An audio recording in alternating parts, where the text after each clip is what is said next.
보겠습니다.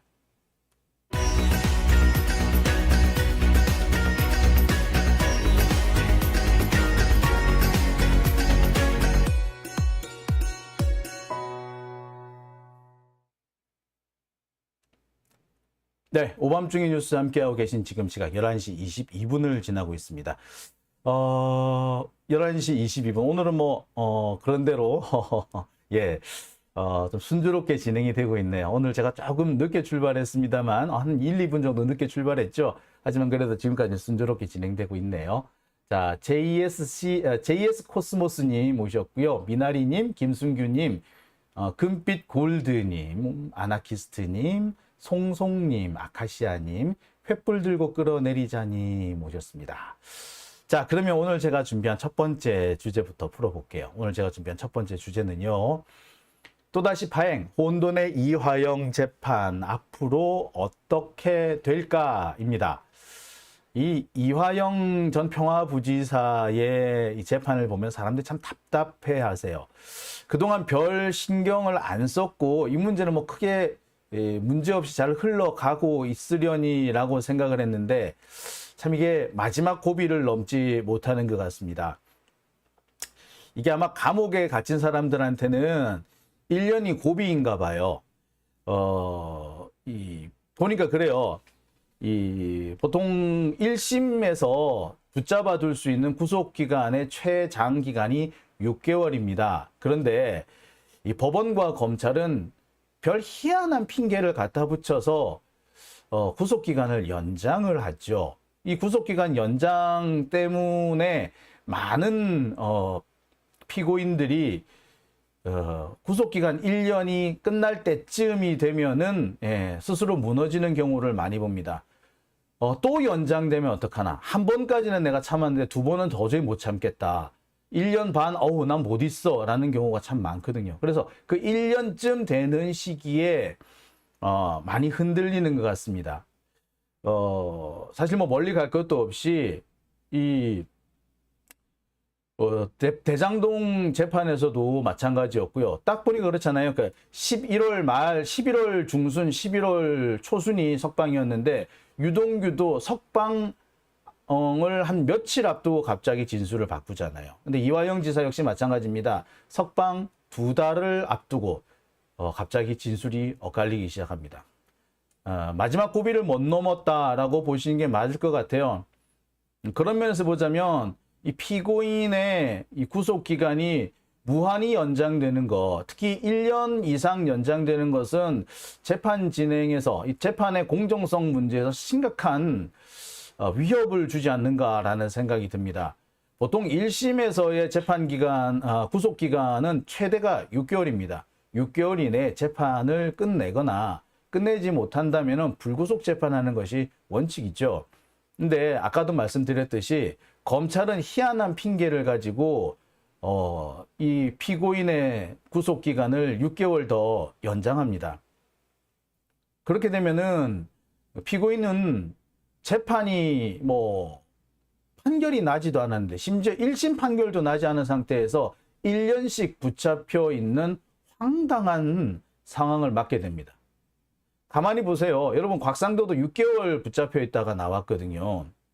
그런데 지금 같은 경우에 보면 유동규도 마찬가지고요. 이화영 지사도 그렇고 지금 1년 가까이 이화영 지사는 1년 가까이 감옥에 있었고요. 유동규 역시도 1년 꽉 채우고 석방이 됐습니다. 근데 바로 그 1년이 다가오는 그 시점에 진술이 대거 바뀝니다. 왜 그럴까요?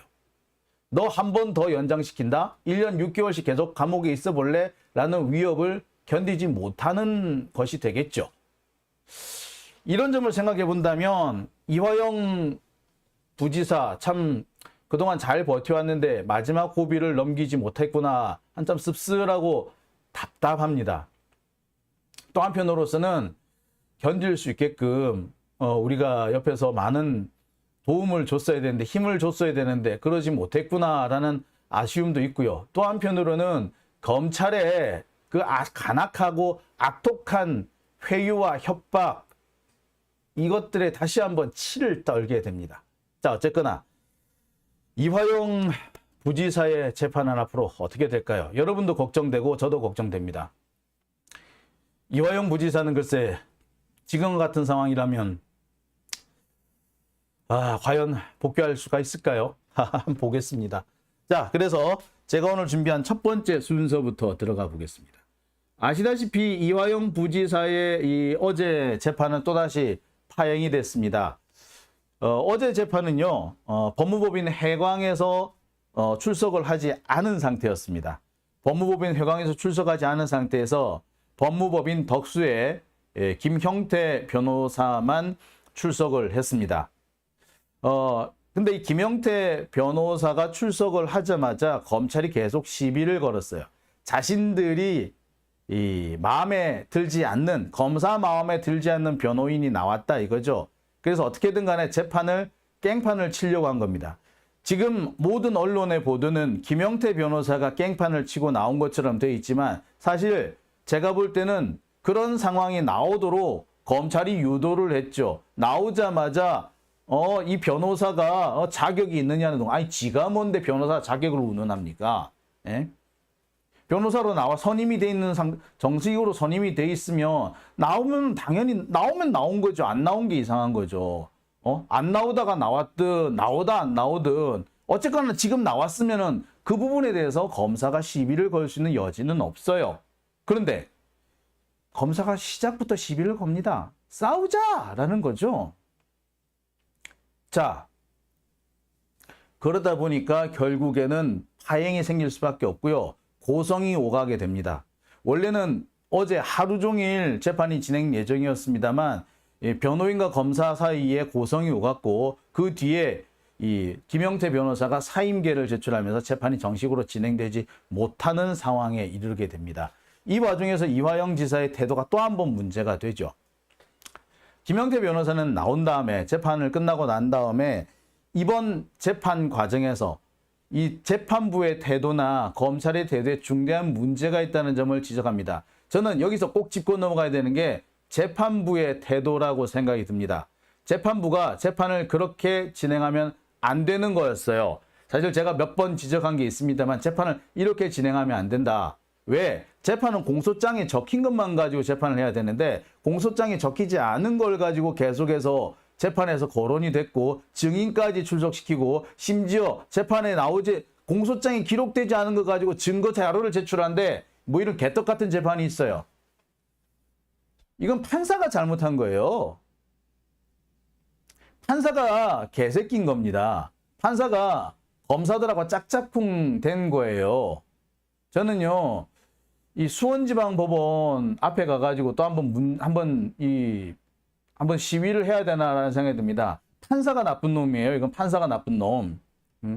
그렇지 않습니까? 형사재판은 기소된 사안에 대해서만 재판을 하는 거지 기소되지 않은 사안까지 시비를 그거 가지고 재판을 하면 안 되는 거예요. 여기서 또 다르게 문제를 삼을 수 있는 것이 법무법인 해광. 지금까지 이화영 지사의 재판을 진행해왔던 법무법인 해광입니다. 법무법인 해광은 뭐가 문제가 있느냐? 아니, 재판에서 공소장에 기록도 안 된 거를 가지고 공소장에 기재도 안 된 걸 가지고 증인이 나오고 증인 신문이 진행되면 막아야 되는 거 아닌가요? 근데 왜 그걸 가만히 있었나요? 바로 이 점에서 검사와 판사와 심지어 변호인까지 짝짝꿍해서 뭔가 사건을 조작하고 있었다라는 것이 나오는 겁니다. 자, 그러니 그런 재판에 김형태 변호사라는 자신들하고는 전혀 입맛이 맞지 않고 더군다나 자신들이 그동안 짜맞춰놨던 자신들의 짝짝꿍 그야말로 카르텔, 이 카르텔에 포함되지 않은 변호인이 떡 등장했으니 얼마나 당황스러웠겠어요. 방법은 하나밖에 없지. 시비를 걸어서 싸움을 일으키고 그걸 핑계로 재판을 중단하는 거였을 그밖에 없죠. 그래서 어제 재판이 파행된 겁니다. 모든 언론이 김형태 변호사가 고성을 질렀다고 하는데 아니 사람이 처음부터 아무 이유 없이 소리를 지르는 거 봤어요? 변호인이 법정에서 판사가 무서워서 소리를 지르는 줄 아세요? 못 지릅니다. 그런데도 나오는 이유가 뭐냐? 시비를 거는 거야. 아니, 감히 어따 대고 검사라는 새끼가 변호인의 자격을 운운합니까? 정상적으로 선임됐으면 그걸로 띵이지. 왜 지랄이야? 그걸 가만히 보고 있을 변호인이 어디 있습니까? 그리고 그 상황이 됐는데 판사가 뭐 하고 있는 거예요? 판사가 나쁜 새끼지. 제일 나쁜 새끼지. 판사가 제일 나쁜 놈이에요. 자, 일단 그 상황을 한번 보겠습니다. 기사에 이렇게 나왔어요. 당신이 변호사냐? 검찰한테 당신? 요것만 딱 꺼냈어요. 아니, 당신이 변호사냐 말이 왜 나왔는지는 딱 빼놓고 이것만 딱 꺼냈어. 그리고 당신이란 말이 왜 잘못됐어요? 우리나라 사람들은 당신이란 말하면 되게 기분 나빠하는데 당신은요 3인칭 극존칭입니다. 또는 2인칭 2인칭이에요. 그냥 2인칭. 이거 그렇게 나쁜 표현 아니에요. 근데 이거 하면 되게 기분 나쁘지? 기분 나쁘고 생각하지? 그거는 오바지 뭐. 그건 어감이 이상할 뿐. 이게 뭐 욕이야? 네가 변호사냐? 라고 하면은 그거는 검찰한테 니라 그랬냐? 라고 할 수는 있을지 몰라도 당신이 변호사예요? 라고 하면은 검찰한테 당신이라니? 뭐 당신이 뭐 돼서? 이거 이런 걸 보고 문해력이 없다라고 하는 거예요. 국어 공부가 덜 됐다라는 거지. 아이 참. 자, 한번 보겠습니다. 갑자기 검사가 국선 변호인을 운운합니다. 변호사가 출석을 했는데 갑자기 국선 변호인 운운하는 거예요. 국선 변호인을 데리고 와달라고 해요. 아니, 변호인이 출석을 했는데 무슨 지가 왜 국선 변호인을 운운하냐? 이거는 도발이죠. 말 그대로 시비 건 겁니다. 응? 그러면은 변호인 운운하면은 판사가 제지를 해야죠. 그 얘기는요, 검사님이 하실 얘기가 아닌 것 같다. 잘라줘야죠. 대장동 재판에서 조병구 부장 같은 경우 이런 얘기를 해요. 딱 자르더라고요, 이렇게. 그런 얘기는 하지 마십시오. 검찰 측에서도 그런 얘기 하지 마십시오. 재판을 원활하게 운영하려면 그런 말씀 하시면 안 됩니다. 라고 딱 자르더라고. 얘도 했었어야 돼. 왜 안 해, 얘는? 판사가 뭐 병신이야? 아니면 꼬다는 보릿자루야? 그딴 짓을 하니까 판사가 권위가 없어지는 거지. 자, 당연히 김용태 변호사는 반발하죠. 내가 유령이냐? 나 없는 사람이야? 그러니까 검사가 이럽니다. 이화영 입장을 확인해 달라. 뭐 이런 식으로 또 시비를 걸죠. 그러니까 이화영의 입장을 확인하는 거는 변호사가 할 문제죠. 검사가 이러쿵저러쿵 나설 문제가 아니에요. 그러니까 당장 네가 변호사야? 당신이 변호사야? 내가 변호사야? 이 사람아. 라고 한 거죠. 근데 이걸 가지고 시비를 건 겁니다. 뭡니까? 전형적인 한동훈식 화법이죠. 한동훈이 딱 이러잖아. 깐쩍깐쩍 돼가지고 상대방이 좀 격한 발언을 하자. 그럼 그거 가지고 시비를 걸죠. 그게 뭐다? 한동훈식이죠. 딱 한동훈식으로 하는 겁니다. 그러니까 한동훈의 화법은 원래 검사 새끼들의 화법이더라. 뭐 이렇게 봐도 과언 아닌 거죠. 여튼 자, 이런 상황이 벌어졌었습니다. 여러분들 보세요. 이게 여러분들 같으면 이런 일이 안 벌어지겠습니까? 만약에 여러분이 뭐 회사에 갔든지 뭐 회사 뭐 대표로 어디 뭐 그 다른 회사와 회사끼리 무슨 계약을 하는데 여러분이 어떤 회사 대표로 사인하러 갔는데 상대 측 회사에서 이거 뭐 사장님 입장은 좀 확인을 하셨나? 사장님 입장부터 좀 확인해야겠는데? 라고 해보세요. 그러면 야 이보쇼, 당신이 우리 회사 사람이야? 내가 우리 회사 사람이야. 어딜 당신이 이러쿵저러쿵 사장 입장 확인하라 마라 그딴 소리를 하냐? 라고 그런 반응 안 나오겠어요? 똑같은 거죠.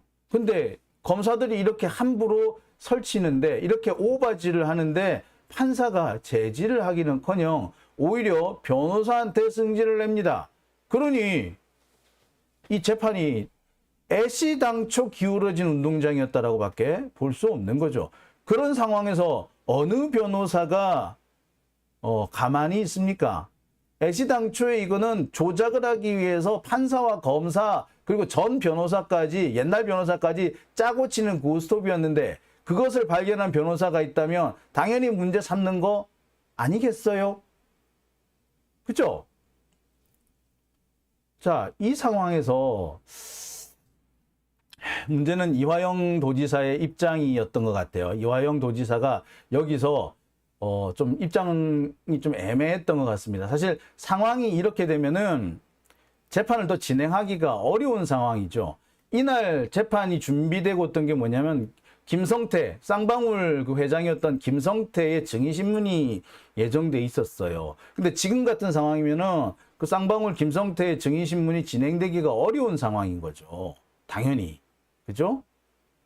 그러니까, 재판을 좀 미루자라고 했는데, 이화영 부지사 그에 응하지 않았던 것 같아요. 그러니까 변호인이 사임을 한 겁니다. 그러면서 사임을 하면서 모두 했다? 재판부 기피 신청까지 낸 거예요. 왜 기피 신청을 냈는지 제가 쭉 설명을 드렸죠. 예. 재판부의 태도가 이상한 거예요. 첫 번째, 공소장에 기재도 안 된 혐의와 관련해서 증인이 나오고 진술이 나오고 그러면 안 돼요. 이화영 지사의 혐의는요, 법인카드였어요. 법인카드. 이 법인카드가 뇌물이냐 아니면 정치자금이냐 요 문제였다고. 대북송금? 이거는 공소장 기재가 안 된 내용이에요. 근데 왜 갑자기 공소장에 그 대북송금 나와가지고 대북송금 가지고 재판하고 지랄이야. 그 판사가 나쁜 놈이에요. 그러면 안 돼요. 판사가. 이 판사 탄핵감이에요. 진짜. 이 판사가 이렇게 한다는 것 자체가 국회가 우습기 때문에 그런 겁니다. 국회가 판사고 검사고 재판을 제대로 하지 않으면은 재판이 정상적으로 이루어지지 않으면 그 판사든 검사든 그 재판을 한 이 사람들을 반드시 징치를 해야 되는 겁니다. 그 징치하는 제도가 탄핵이에요. 판사와 검사의 탄핵. 일본 같은 경우에도 검사 탄핵, 판사 탄핵이 1년에 한 2억 건 정도 진행이 돼요. 왜 우리나라는 안 하는데? 뭐 판검사는 뭐 금태를 둘렀나? 그러니까 검사들이 함부로 구는 거고 판사들이 같이 날뛰는 겁니다. 자, 이런 상황에서 변호인이 사임서를 내고 재판부 기피 신청 내는 거는 당연한 거 아니겠어요? 그죠? 자, 이 와중에 김영태 변호사가 한 게 있습니다. 이화영 지사를 비롯한 이런 그 검찰에서 진행된 이 검찰 진술 조서가 증거로 채택이 될 수 있느냐 없느냐 이 부분에 대해서 증거 부동의를 냈어요. 이 부분은 법정에서 다시 신문을 해야 됩니다. 그리고 김성태 이 쌍방울 사회회장 이 사람의 증인 신문이 예정돼 있었는데 이 상황에서 재판을 진행해가지고 김성태 증인신문 듣는다는 게 사실 별 의미가 없죠. 예? 이거 정말 깽판으로 가겠다는 것밖에 안 됩니다. 그러니까 그것을 막을 필요가 있었죠. 그리고 무엇보다 지금 상황이라면 그 이화영의 입장이라든지 그다음에 이화영 지사 부인의 입장이라든지 이런 부분, 그다음에 변호인 문제를 어떻게 해결할 것인지 이 문제가 마무리 지어져야만이 이 재판이 진행이 될 수 있습니다. 안 그러면 재판 진행 못해요. 특히 해광 같은 경우에는요. 정말 이 문제가 있는 데가 돼요. 지금 보세요. 해광을 선임한 데가 이화영 부지사의 부인이거든요. 근데 이화영 부지사 부인이 안 한다라고 했어. 즉 수임료를 못 주겠다. 앞으로는 더 못 줘. 수임료를 부담할 사람이 없어요. 이화영 부지사 지금 현재 상태에서는 수임료 부담할 수 있는 여건이 안 돼요. 이 상황에서 아무리 이화영 부지사가 해광의 조력을 받고 싶다, 변호를 받고 싶다 하더라도 이게 되질 않아요. 돈도 안 받는 상태에서, 수임료도 안 받은 상태에서 해광이 계속 변호인으로 나오겠다? 그거 진짜 이상한 거지. 이 사람들, 변호사비가 억대예요, 이런 사람들은. 억대. 그런데, 뭐 지금 중간에 그만뒀잖아요. 그러면은, 지금까지는 몰라도 앞으로는 그 수임료를 못 받아요. 이미 받은 수임료도 개원해야 되는 수도 있어. 자, 그러면 이 상황에서 어떤 법인이, 어느 로펌이 우리 돈 안 받아도 좋아요, 계속 할게요 라고 한다면 뭔가 좀 의심스러운 거 아닙니까? 쟤네들 지금 검사들하고 짝짝꿍 쳐가지고 증언을 왜곡하고 있다라고 의심받는 상황에서 대부분의 보통의 정상적인 로펌 같으면 우리 그런 의심받고는 재판을 못 하겠습니다 라고 물러서는 게 맞지. 근데 굳이 하겠다고 나선다면 해광애들 진짜 자기들 스스로 우리는 나쁜 놈입니다, 우리가 진술을 조작하는데 적극 협조했습니다 라고 인정하는 셈이 돼요. 그건 못한단 말이야. 자, 이런 부분이 해소가 되려면은요, 변호인 선임 문제가 끝나지 않으면 진행이 안 돼요. 자, 이런 상황에서 김영태 변호사가 변호인 사임계를 낸 겁니다. 그랬으면 그 시점부터 재판이 진행이 안 되게 되는 거죠. 즉 김성태 증인 신문을 더 이상 할 필요가 없었고 해서는 안 되는 상황이니까 여기서 끊어버린 거예요. 제가 볼 때 김영태 변호사가 정말 잘한 거라고 생각이 들어요. 사실 되게 걱정을 했었거든요. 분명히 검사들이 뭔 생이 쇼를 할 건데 이걸 어떻게 대처를 할 것인가, 참 고민스럽네라는 생각이 들었는데 제가 볼 때 김영태 변호사가 잘 막은 겁니다. 검사들이 그래요. 아니 김영태 변호사 지금까지 재판에 한 번도 안 나오다 왜 갑자기 나오면 어떡하느냐. 아니 지금이라도 나와야지. 왜?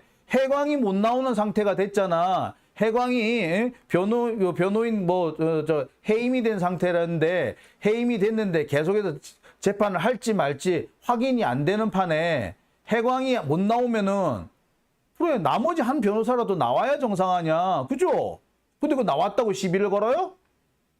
검사 새끼들이 애시당초에 김영태 변호인이 싫은 거야. 그 상황, 김영태가 와 있는 상태에서는 자기들이 원하는 대로 조작을 못 하거든, 재판을. 판사도 마찬가지지. 눈치껏 지금까지 검사들 편 잘 들어왔는데 아이고 안 되겠구나라는 상황까지 온 거예요.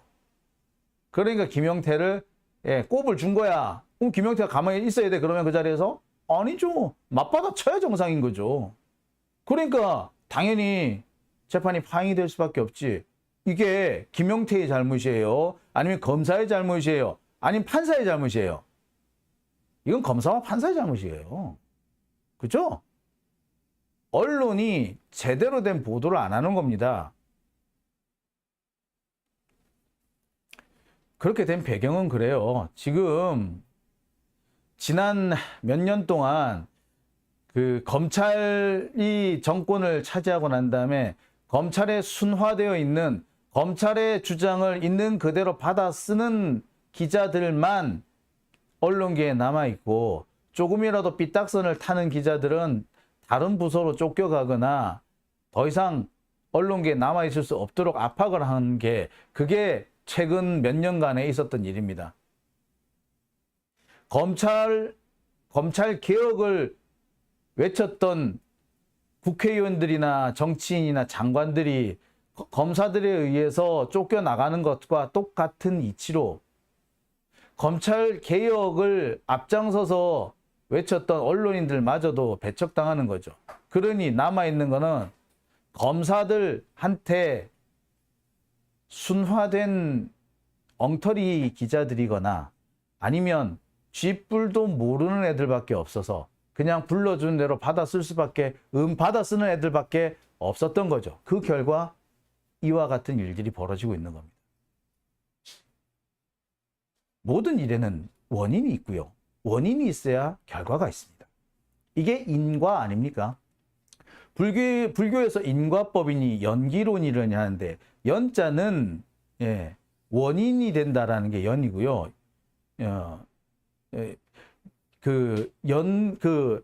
연기의 그 연기법이라는 게 그래요. 원인이 있어서 결과가 나오고 그 결과가 다시 시작이 되고, 인연법이니 연기법이니 하는 게 다 그런 거예요. 연이라는 게 연결이잖아요. 인과 연결.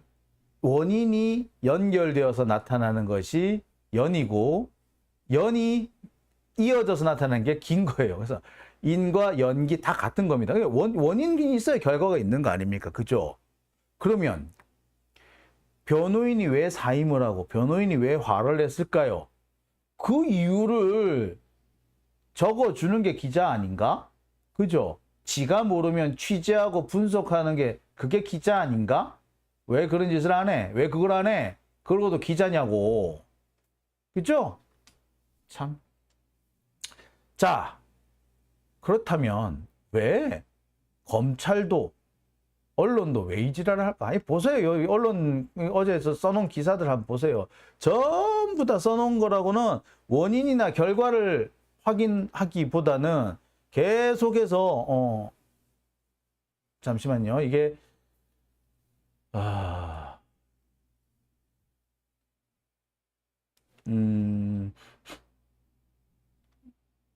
네, 이게 지금 조금 이상하네요. 예, 이게 연결이 조금 고르지 못한 것 같아요. 예, 예 이게, 하하하. 예, 여러분, 잠시 죄송합니다. 이게, 어,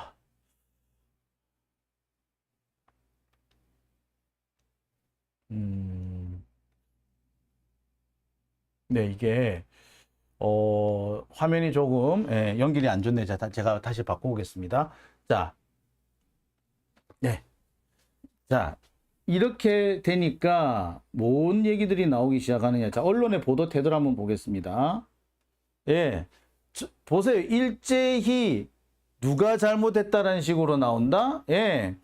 다 그러니까 이화영 재판 파행은 이재명을 구하기 위해서 사법방해를 한 거다라는 식의 기사가 나요. 그러면서 전부 다 김영태 변호사가 잘못한 것처럼 막 이렇게 쏟아냅니다. 기사를. 자, 그래서 한동훈은 뭐라고까지 얘기를 했다?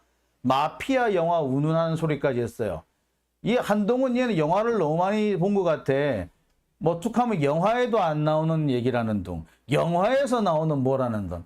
한 새끼 뭐 진짜 뭐 안 되면 다 영화야. 응? 얘는 근거가 다 영화인 것 같아.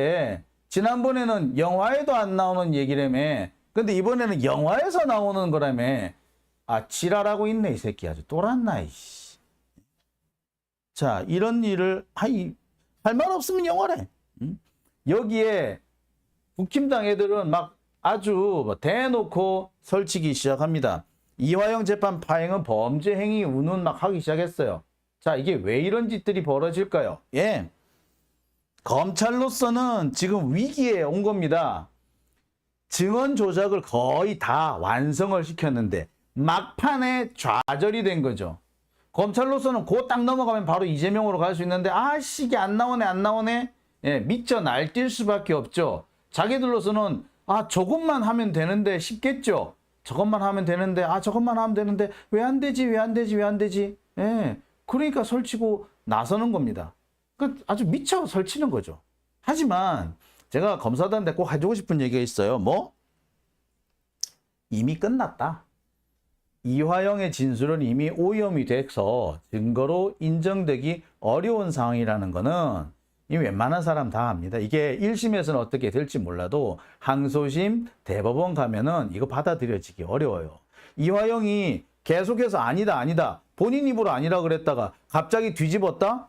그러면은 누가 보더라도 외압 때문에 생긴 거 아니에요? 그죠? 이거는 정말 좀 심각하게 볼 필요가 있어요. 맨날 이렇게 검찰이 이런 식의 재판, 구속을 일부러 장기화해가지고 장기화된 구속기간 속에서 이 지쳐버린 피고인이 자포자기 상태에서 진술을 뒤집을 수밖에 없게 만드는 이런 상황이 안 생기도록 이번에 법원에서 분명히 막아줘야 돼요. 자, 그리고 이미 그럴 수 있는 상황이 충분히 된 겁니다. 이 오염된 이화영 진술, 이미 누가 보더라도 이화영 진술은 오염됐다고 밖에 볼 수 없어요. 증거 인정을 받기 어렵습니다. 자, 게다가 이게 몇 가지 중요한 대목이 한 가지 더 나오기 시작합니다. 김영태 변호사가 사임을 하고 나가면서 기자들을 불러서 이런 얘기를 합니다. 재판이 엉터리다. 뭐 이런 재판이 있냐고. 기본이 안 된 재판 아니냐고. 그러면서 애시당초 이화영 공소장에는 법인카드만 있었는데 법인카도 아니고 다른 얘기로 재판을 1년씩이나 끌고 있다. 대북 송금 공소장 어디 들었냐 이거야. 없잖아. 이거는 법정에서 거론되는 것 자체를 막았어야 했다. 그러니까 판사가 이거 기본이 안 된 거 아니냐. 그래서 판사 재판부 기피 신청 들어간 거예요. 자, 거기다가 김성태가 이해찬 전 대표를 거론하면서 협박을 했다라는 정황까지 얘기를 합니다. 김성태가 검찰 조사 과정에서 지가 돈을 이해찬 전 총리한테 지원을 했다는 거야. 이거를 내가 떠들 거다. 그러니 이화영 뭐 내가 이거 떠들기 싫으니까 네가 그냥 여기서 그냥 검찰 시킨 대로 해. 그러니까 이화영 지사는 자기 딴에는 자기 때문에 혹은 이재명 때문에 이해찬 전 총리까지 피해를 보면 안 되잖아. 그래서 이렇게 된 겁니다. 자, 이런 진술이 왜 번복됐는지 부분까지 명확하게 해버린 거죠. 사실 저는 이 이해찬 총리 얘기가 딱 나오면서 저는 그거였구나. 검찰이 이래서 이화영 지사가 이래서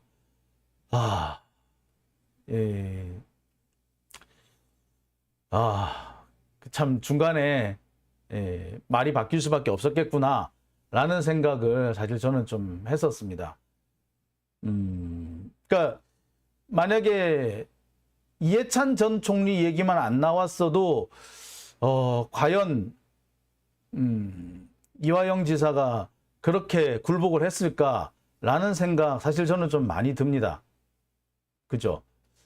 그러니까 중요한 문제입니다. 어떻게 보자면 이화영 지사 입장에서는 이재명 대표보다도 더 소중한 사람일 수가 있는데 김성태가 이해찬 대표를 운운하면서 이해찬을 볼까 이재명한테 덮어 씌울까 참 곤란했을 거라는 생각이 듭니다. 자, 그런데 이 부분에 대해서 김영태 변호사가 거론을 했죠. 김성태가 이해찬을 거론하면서 협박을 했다. 이것 때문에 바뀐 거, 이화영 지사의 진술이 바뀐 거다라는 식으로 얘기를 한 겁니다. 이 상황에 대해서 어떤 분들은 좀 걱정을 하세요. 하지만 제가 볼 때는 이게 이유가 있습니다. 제가 볼 때는 이해찬 전 총리가 등판하겠다라는 신호로 보여집니다. 김영태 변호사가 함부로 이런 말을 할 사람은 아니거든요. 이해찬 전 총리가 좋아, 내 등판할게 라는 메시지를 보낸 것으로 이해하는 것이 맞다. 저는 그렇게 생각이 드네요. 자, 그렇다면 앞으로의 이 재판은 어떻게 될 것이냐. 자, 이해찬 전 총리가 등판해서 어떤 역할을 하느냐에 따라 달라지겠죠. 그러니까 지금 많은 분들이 걱정하는 대목이 이화영 지사가 또 조작된 진술을 그대로 유지하면 어떡하나인데 그 부분을 어떻게 보자면 바로 잡을 수 있는 분이 현재로서는 이해찬 전 총리밖에 없다고 생각이 드는데 제가 볼 때는 이해찬 전 총리가 등판하겠다라는 메시지를 보낸 걸로 해석이 돼요. 김영태 변호사가 그런 부분까지 어느 정도 인지를 하고 하지 않았을까라는 생각이 듭니다. 어떤 분은 갑자기 왜 이해찬이야? 라는 얘기 하시는데 김성태가 그랬다는 거예요. 이해찬 전 총리의 모임 같이 있던 모임들이 있대요. 그게 이름이 그래서 그 모임들을 광장팀이라고 얘기를 하는데 그 광장팀에 자기가 돈을 지원했는데 그걸 확 풀어버린다라는 식으로 그게 내 입에서 나오는 게 싫으면 그냥 이재명한테 다 덮어 씌워 라는 식으로 했다는 거죠. 예. 자, 근데 이 부분을 김영태 변호사가 공개를 했다는 건 사실 이해찬 전 총리하고 어느 정도 협의가 됐다라는 얘기로 볼 수도 있죠. 제가 볼 때는 이제부터 이해찬 전 총리가 등판하겠다라는 뜻으로도 저는 해석이 됩니다. 노을빛 파도님 등판하셔야 한다라고 하셨다고 하죠. 예, 낙지는 삶아버리자고요 라고 하셨다고 하셨습니다. 자, 그러면 여기서 한 가지 중요한 얘기를 하나 제가 해드릴게요. 아까 제가 이 방송 시작을 할 무렵에 이 앞부분에서 그런 말씀을 제가 드린 적이 있어요. 설령 이화영 지사의 어떤 진술이 있다고 하더라도 걱정할 게 없다라고 제가 말씀을 드렸죠. 왜 그러냐? 자, 방북을 한다. 방북을 하려면 뭐부터 해야 됩니까? 예. 방북을 하겠다라는 생각을 하고 북한과 접촉을 하기 전에 통일부의 협조를 얻어야 돼요.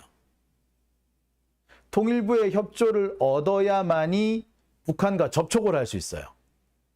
그리고 통일부에 그와 관련된 내용을 보냅니다. 그러니까 북한 그러면서 어떤 내용을 보냈냐면은 북한 쪽에 우리가 이번에 북한을 방문하고 싶으니 우리를 좀 초청해 주십시오라고 팩스를 보내요. 그 팩스를 누가 보내줘? 통일부에서 보내줘. 그렇게 돼야지 북한에서 그 이후에야 북한을 방문하네 만에 방북 비용을 내놔라 마라 이런 얘기를 한단 말이에요. 근데 그 얘기도 있기도 전에 방북 비용부터 달라 얘기는 아니 방북하겠다는 의사 전달도 안 했는데 갑자기 돈부터 내라고? 그러면 오지 말란 얘기잖아. 그죠? 그죠? 맞죠? 자, 그렇다면 중요한 거. 경기도에서 통일부를 거쳐서 북한에 간 팩스나 전문이 있느냐? 혹은 통일부가 일정한 허가를 해준 게 있느냐? 접촉 승인을 해준 게 있느냐? 없어요. 없어요. 됐죠? 즉 방북 비용 운운하기도 전에 이미 끊긴 상태였다고. 자, 그럴 수도 있어요. 누구는 아니 북한하고 얘기가 안 됐어도 방북 비용 이런 거 할 수도 있는 거 아니에요. 아니 북한하고 얘기도 안 되고 아니 우리가 가겠다 초청해달라라는 그런 요청도 안 했는데 돈부터 받았다고? 그런 황당한 소리가 있어. 그거는 뭐다? 예, 경기도하고 상관없이 그냥 쌍방울이 준 거야. 됐죠? 그죠? 자, 순데렐라님 예리하다고. 예. 예. 자, 이쯤 됐으면 여기서 상황이 이렇게 됐으면 이화영 지사가 진술을 뭐라고 한들 상관없어. 이재명, 나 북한에 갈 상황이 아닌데? 근데 왜 했어? 라고 하면 게임 끝나는 거예요. 그죠? 아니 내가 북한 갈 상황이 아니었어. 북한 방문해가지고 이것저것 하면 좋지. 나도 했으면 좋겠어. 근데 통일부에서 메시지를 안 보냈었어. 연결을. 좀 통일부에서 특히 자치단체장의 이 방북과 관련해서는 통일부가 여러 가지 이렇게 통제를 많이 해요. 그래서 통일부가 공문을 받아서 북한에 보내줘야지 그때부터 접촉이 시작되는 거예요. 그거 안 하면 큰일 나거든요. 자, 그런데 아니 통일부가 안 보내줘가지고 내가 진행을 못하고 있었는데 무슨 방북 비용이야. 그럼 나도 모르게 진행된 거지. 근데 왜 그런 거 가지고 나한테 문제를 삼아요? 라고 하면은 게임 끝나는 거죠. 그죠? 예. 자, 일부 언론에서 이재명 지사가 사후에 보고받은 거는 뇌물죄가 성립 안 되느니 이런 얘기 하던 그 얘기가 사실은 기자들이 이해를 잘 못하고 한 건지 아니면 고의적으로 앞뒤를 잘라먹고 쓴 건지는 모르겠으나 제가 설명한 이게 맞는 거예요. 예. 애시당초에 북한에 갈 수 있는 상황이 아니었고 당시 통일부가 누구 통일부예요? 이인영 장관이었잖아요. 이인영 장관이 이재명 가지 마, 좀 기다려봐 라고 하고 있는 상황이면 그냥 좀 오케이 할 때까지 기다리고 있다가 오케이가 나오고 난 다음에 방북 비용 얘기가 나와야지. 근데 그 전에 통일부에서 북한에 공문도 안 보내줬는데 팩스를 안 보냈는데 방북 비용 얘기를 했다고? 만약에 했으면 쌍방울하고 치더라고 한 거야. 북한하고 한 거야. 그건 이화영이 보고를 했든 말든 그건 이미 이재명하고 아무 상관이 없는 거예요. 그렇죠? 예. 자, 조금 여러분 안심이 되시죠? 예, 포시즈님 오셨습니다. 예, 그리고 영남님 오셨고요. 예, 게임 오버라고 하셨고요. 들국화님도 오셨네요. 굿잠님도 오셨습니다. 분노의 똥찜님 반갑습니다. 자, 오월생님 오셨네요. 반갑습니다. 예, 4번 킹님, 선돌님, 장수지님, 조미경님 모셨습니다. 자, 오밤중의 뉴스. 자, 제가 준비한 첫 번째 순서는 여기까지고요. 이어서 두 번째 순서로 넘어갑니다. 국유화 폐간 어떤 대통령도 할 수 없는 일인데 감히 제가 어떻게 그런 말을 한다는 것입니까? 이치에 닿지 않는 말을 가지고 사람을 이렇게 모략해서는 안 됩니다.